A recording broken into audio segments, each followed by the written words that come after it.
A Spanish battlefield and an Anzac story like no other is about to unfold. Two Kiwis, Griff Maclaurin and Steve Yates, are on a mission as heroic as Gallipoli or Passchendaele. They were prepared to go to the absolute limit, to give their lives. They probably knew, even at the time, that they would be killed and that they went anyway. That's how strongly they believed in what they were doing.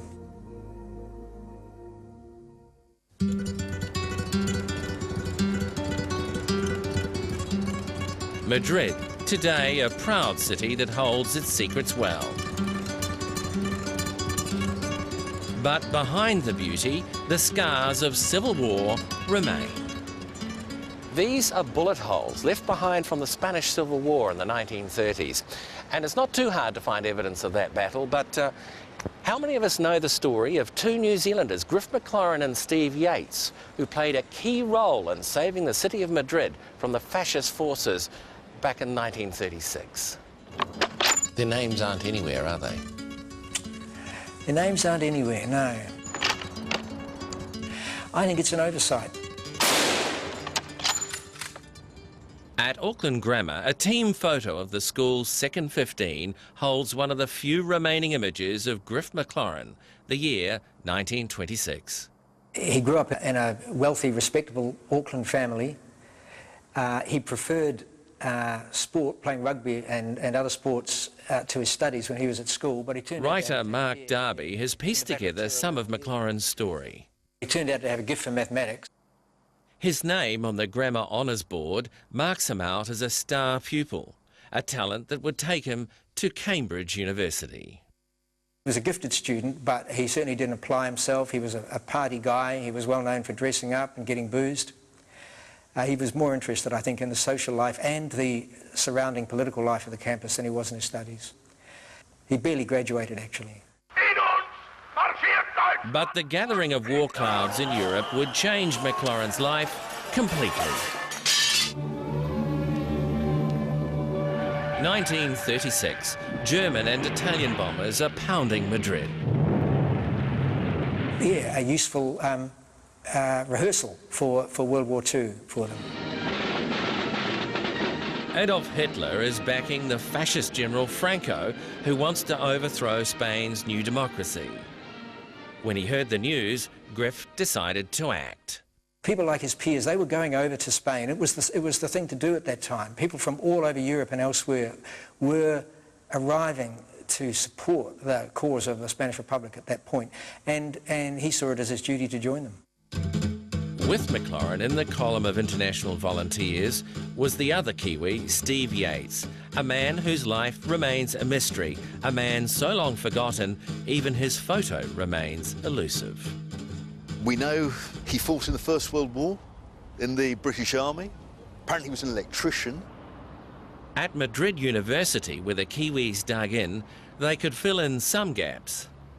We got perhaps the best testimony from John Summerfield, who was this young novelist who travelled with them, and he talks, quite a lot about both of them. He talks about, Yates's experience with the machine guns. He talks about, how cheerful Maclaurin was, and again. The university would become the front line of resistance to Franco, Hitler, and Mussolini. Must have been about here. They must have taken the Lewis guns from the trucks. And Yates had used machine guns before. Yeah, well, he was one of the experts.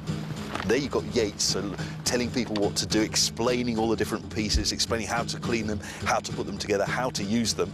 And, we've got to think that must have been Maclaurin's preparation for what was going to be the next day.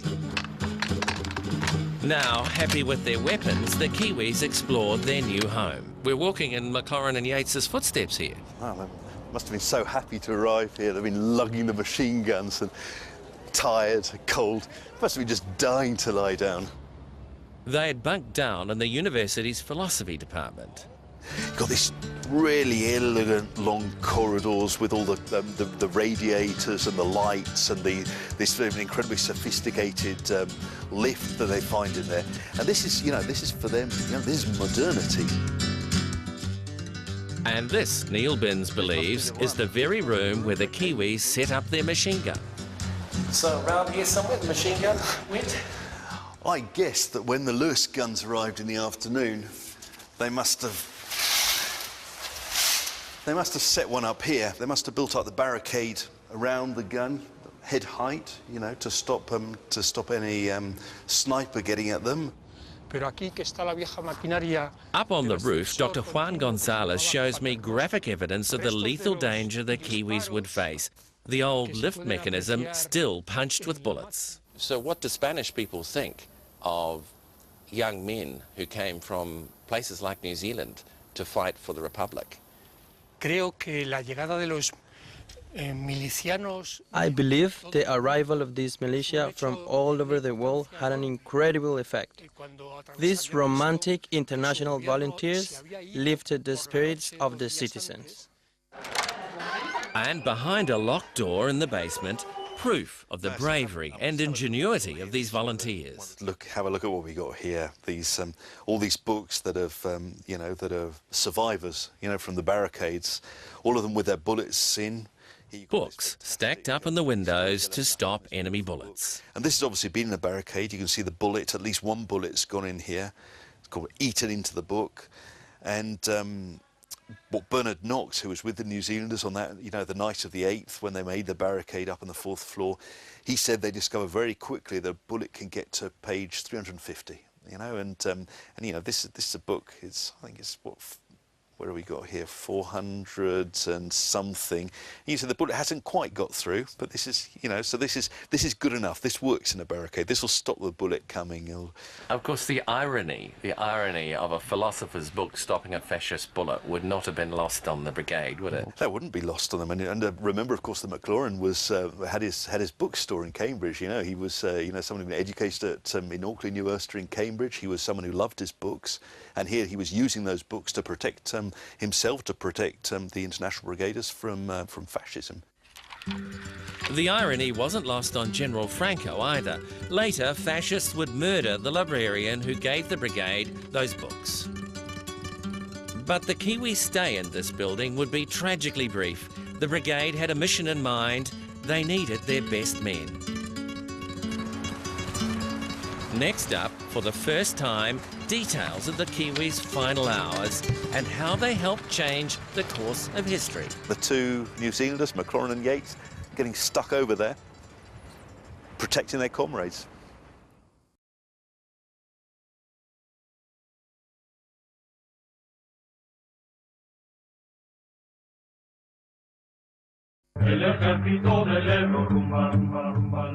They came from across the globe, young volunteers ready to fight fascism.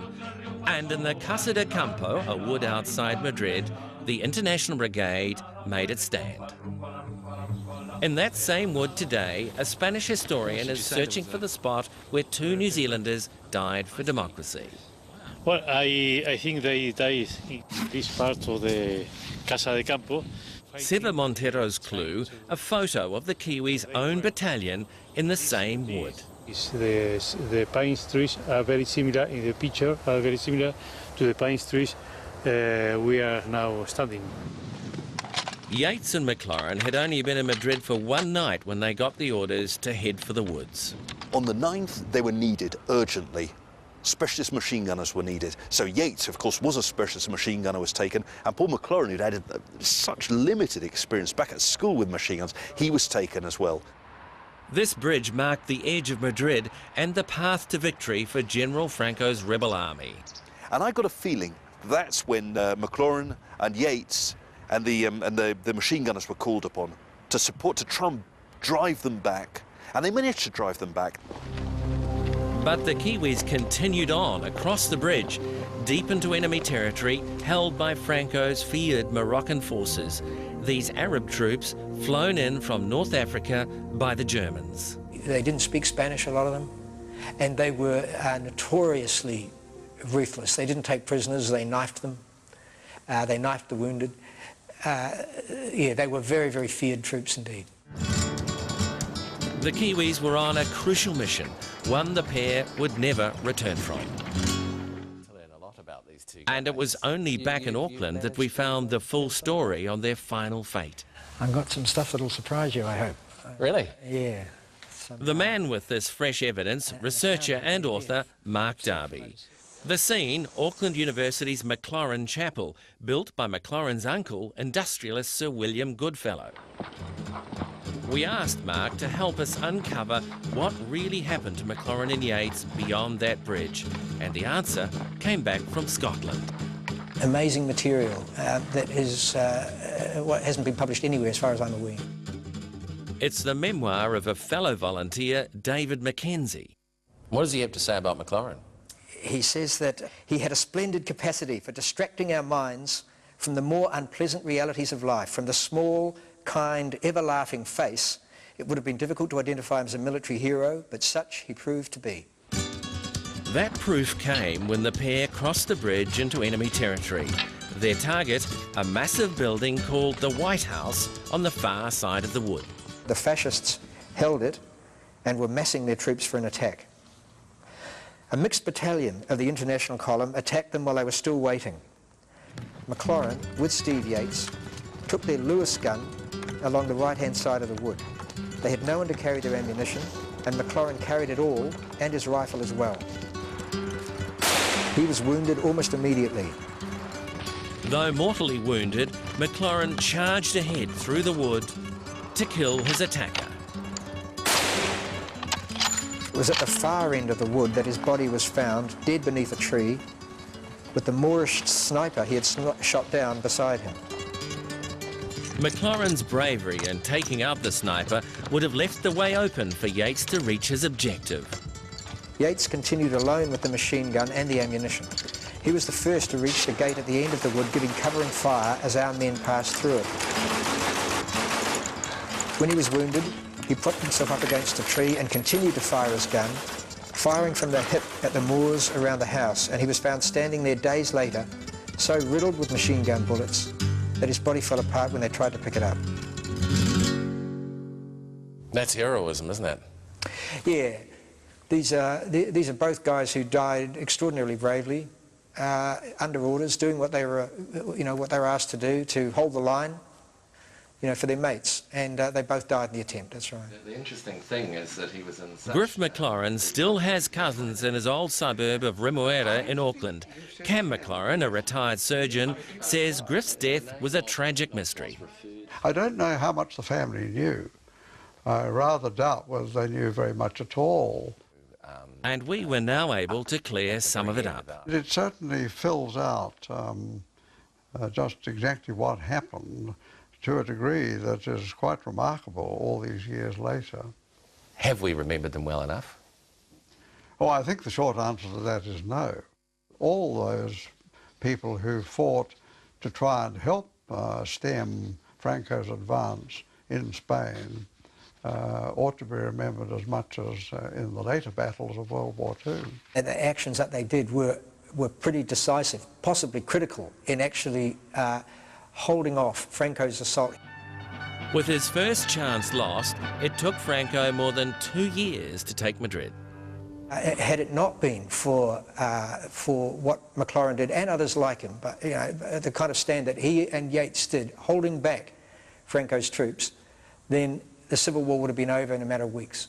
So history might have been completely different if, in November 1936, Madrid had not been saved, and been saved on that day, perhaps, by the International Brigaders driving back, and the two New Zealanders, Maclaurin and Yeats, getting stuck over there, protecting their comrades. These guys died in such heroic circumstances, so bravely, and none of us took any notice. I do find it sad, but I don't think it's too late to remember and to honour their bravery and the reason why they, why they gave their lives in that terrible manner.